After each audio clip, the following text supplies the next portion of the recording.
include nuclear, and also includes advanced nuclear technology. Mr. Chairman, just to make this nice and simple, we all know that we are progressing towards an emission-free environment. In order to do that, make sure that we have a base load to be able to supply the energy needs that are out there. We are going to need to ensure that we include nuclear and advanced nuclear technology in the RPS. Now, right now, 30% of our Virginia's electricity generation is already supplied by nuclear energy. And we also know that we're home to one of the most advanced nuclear energy supply chains in the world. In fact, one of the most well-respected manufacturers is right in Newport News of nuclear technology and has been powering our U.S. Navy for over 50 years. Advances in small modular reactors, which Senator Newman and I both have, the only company in Virginia that is doing that, have advanced rapidly, and a commercial product is expected to be tested in Ontario, Canada by 2028. Mr. Chairman, looking at this, it was clear that there was not any kind of definition that has already been put in the code. This doesn't change the Clear Economy Act. This just recognizes the need to make sure that when you're doing all these other things that we do have enough to keep our baseload going and that we're able to supply the needs of the companies and the electrical vehicles and everything else that we are depending on.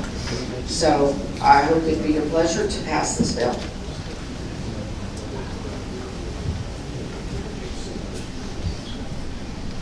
All right. Questions in the paper? All right. Anyone in the audience want to speak in support of the bill? Okay. Mr. Chairman, members, maybe I'm Bernie Mackey with the Waterways, representing Dominion. Okay. Mr. Chairman, Brett Massey, CEO of the Virginia Manufacturers Association. We support the bill. We also heard one argument as this bill has moved about what do we do about the waste or uranium. I will also say, for the committee's knowledge, the same manufacturer, BWXT, one of their subsidiaries, has gotten the only license in the United States in the last 2 weeks to do highly enriched uranium reprocessing for fuel. So they are on track by 2028 for this technology. The entire supply chain is American-made and in Virginia. Hi, my name is Aries Lewis. Thank you for having me. I'm a PhD student at Virginia Commonwealth University, and on behalf of our Department of Mechanical and Nuclear Engineering, I'm here to talk about how important nuclear energy is in terms of moving away from the use of fossil fuels. If we want to talk about environmental justice, air pollution, as well as rising temperatures from climate change, are only increasing and disproportionately affecting low-income communities and communities of color. So we do hope that you are in support of this bill. Thank you. Hi, Mr. Chairman. My name is April Wade. I'm the Executive Director for the Virginia Nuclear Energy Consortium. We support this bill and we hope you will too. Thank you. Okay. Is there opposition?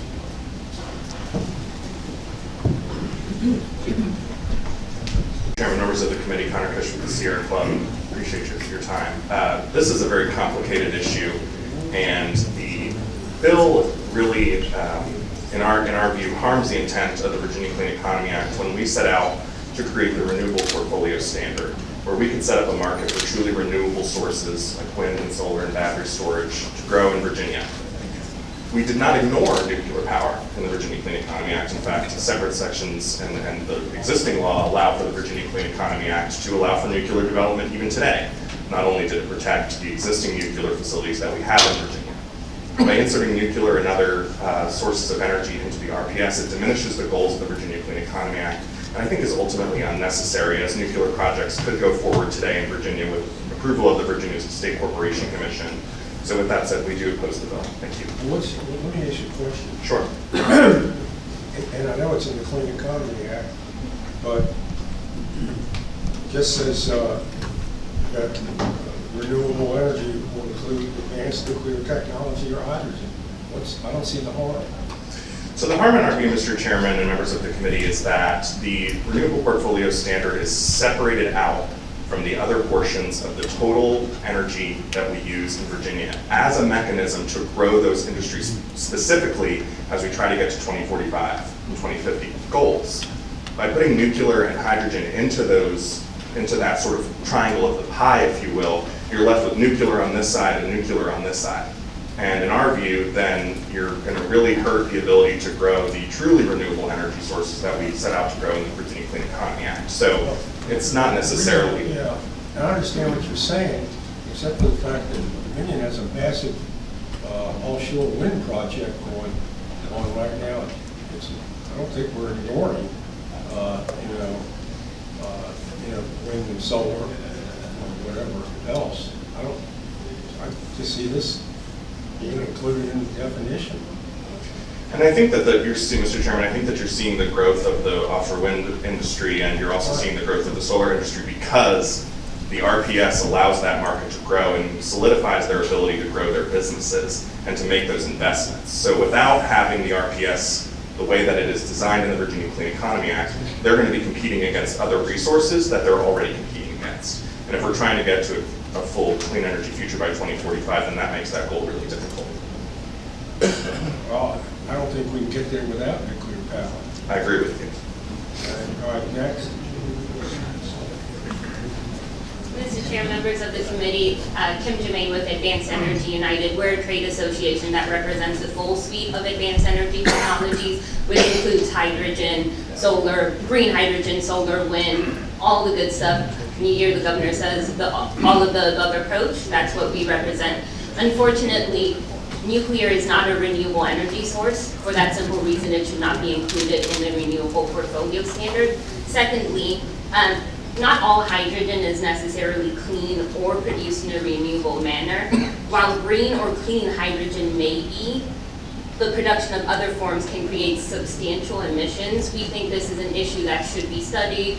It's an issue that we need to take a little bit more time to evaluate, and for that reason, we oppose the legislation strongly. Mr. Chairman, I have a question. Hold on. Senator Searle.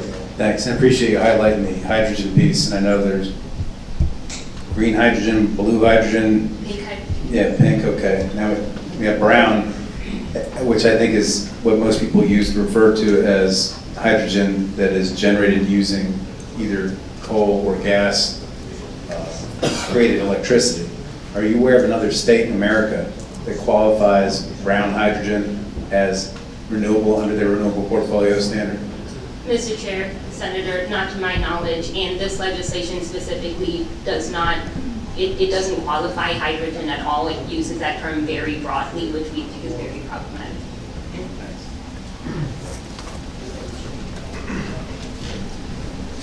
Mr. Chair, members of the committee, my name is Peter Anderson. I'm with Appalachian Voices. We also oppose the bill. I'll just echo my colleagues' comments. We don't have an issue with advanced nuclear technology. It's tilting the incentive towards advanced nuclear and away from wind and solar. And then on the hydrogen piece, I'm glad to hear the discussion. I was going to raise it myself if it wasn't raised.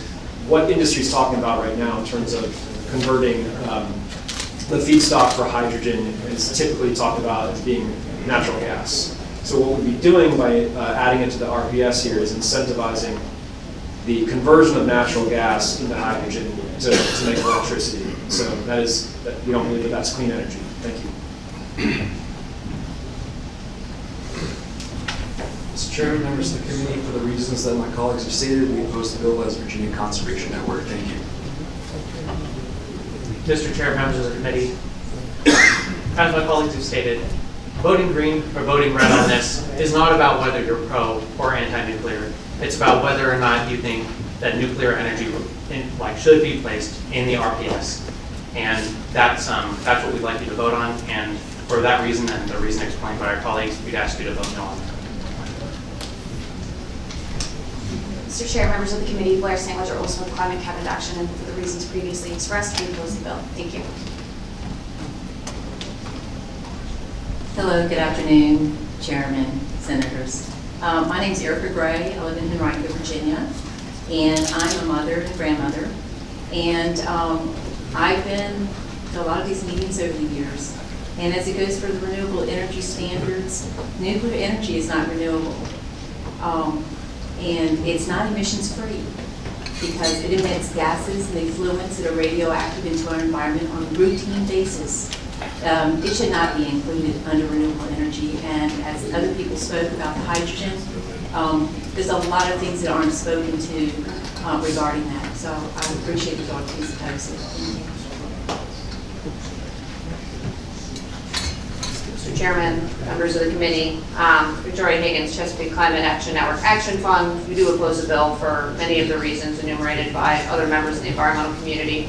I also want to make one other point, which is that many bills have come before this committee that support nuclear energy in through various methods, and these are bills that the environmental community at large has not opposed. So we are not asking you to take an anti-nuclear position. We're asking you to take a position against this particular bill, which we think is harmful to our clean energy future.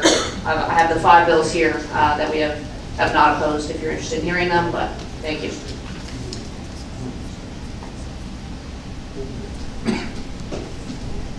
My name is Courtney Emmons Johnson, and I wanted to read this. It was just sent to me from Glenn Mesa and James Shelton. Small nuclear reactors are an unproven technology not ready until 2029. They generate more toxic waste per kilowatt hour of electricity than our large nuclear plants, and those are both toxic waste sites. It costs a lot more than wind and solar, which is getting cheaper. Why should the public pay billions for this? I stand with the environmental groups. Thank you. Okay. Want to wrap up? Yes. And I came in a little late, but I did notice a certain consistency from the environmental community. Did that community make any good faith efforts with you to try to recast or rewrite the bill so that it might be acceptable to them? I haven't heard from anyone. Senator Bell. Thank you, Mr. Chairman. Question, in the bill, line 200, it says it defines a small modular reactor of up to 400 megawatts per reactor. I was wondering that definition, because I've looked around a few places, including the International Atomic Energy website, and they define it as less than 300 megawatts. Was there a different standard used for that? I'm going to call Bernie up. We checked not only with Bernie helped me, BWXT. I wanted to make sure that they were okay with it, so they are our manufacturer in Virginia, and this is what we got clear. Senator, the delegate's correct. I'm Bernie McAfee with Waterways representing Dominion. The definition of small modular reactor generally has been around 300, 350, but there's no set definition. And so the proposal for up to 400 was as technology develops or as upgrades are available. So you didn't have to keep coming back and amending the code in order to accommodate. So 400 seemed like a reasonable number to make sure that they still fit within the SMR size, but that it wasn't artificially limited with a definition that hasn't been clearly defined by the United States or the international level. Mr. Chairman.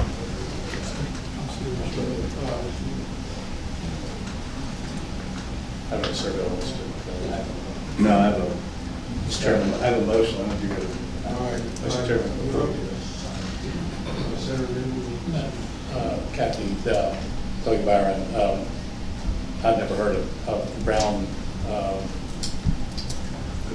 hydrogen, but if it is out, and I trust these people know more than I do, it would be any reason why we could not take that out of the bill by just saying we're not talking about dirty hydrogen.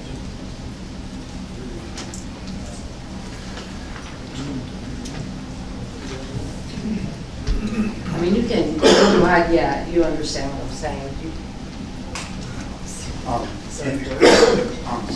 Senator, I understand that this was rolled in from Delegate Kilgore's bill, the hydrogen. And my understanding, without taking a position for Delegate Byron or Delegate Kilgore, is there are different types of hydrogen. The federal government is considering both green hydrogen, which is produced hydrogen from wind or solar. There's also pink, I think it's pink hydrogen that comes from nuclear.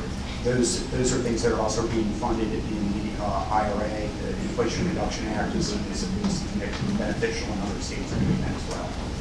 Mr. Chairman, I think council has an amendment that hopefully will get out the brown hydrogen, because I think most of the speakers had concern about that, and I'm just seeing if we can remove that concern.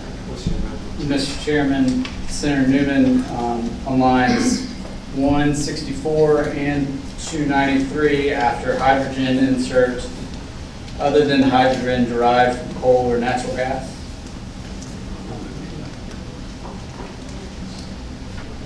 After 164, line 164. Mr. Chair. And line 293, yes, sir. Explain what I appreciate understanding what that means. Mr. Chairman, Senator Dietz, my understanding of brown hydrogen is that it's hydrogen produced through the gasification of coal or natural gas. Please don't ask me another question. Mr. Chair, I do have what about that amendment makes nuclear power renewable?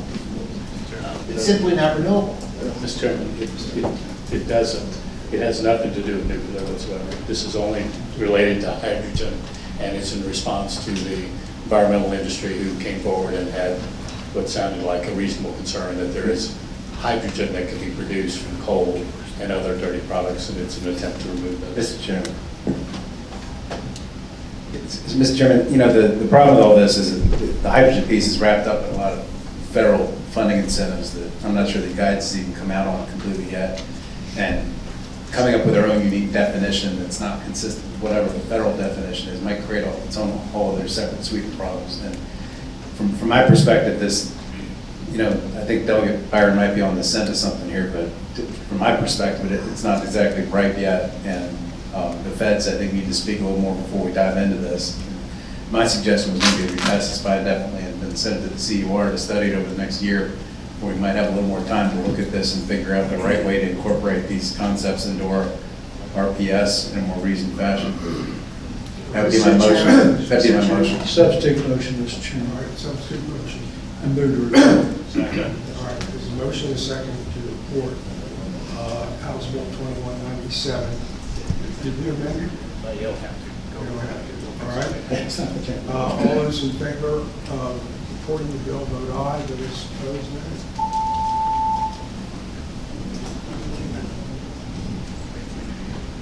Ayes for. Ayes for. Noes 11. Mr. Chair, we need to go back to the primary motion. Mr. Chairman, may I just say one thing that I wasn't able to answer earlier? There are credits that are available now, and that's one of the reasons for getting that through.